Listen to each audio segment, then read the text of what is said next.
গ্রামগঞ্জের দিকে শ্বশুরবাড়ি হলে এই একটা মজা, নিজেদের জমিতেই সব রকম গাছের সুবিধা, ব্যাস সেখান থেকে তাজা ফল পারো আর খাও। সকাল সকালই শালাবাবু উঠে গেছে ছাদে, সেখান থেকে ডাব পেরে খাওয়াবে।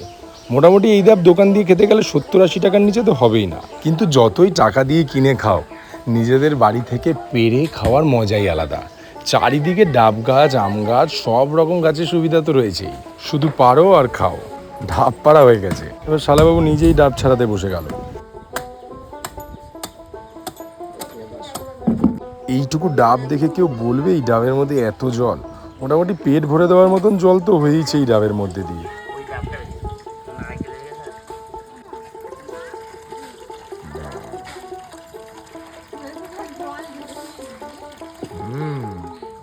পুরো এক গামলা জল হয়েছে মাত্র 2খানা ডাব দিয়েই।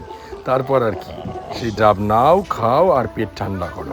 আহা হা হা, সে কি শান্তি। সবাইকে সাজেস্ট করব, শহরে থাকো, গ্রামের মেয়ে বিয়ে করো, 2-3 মাস অন্তর একবার ঘুরতে আসো, গ্রাম্য পরিবেশ এনজয় করো।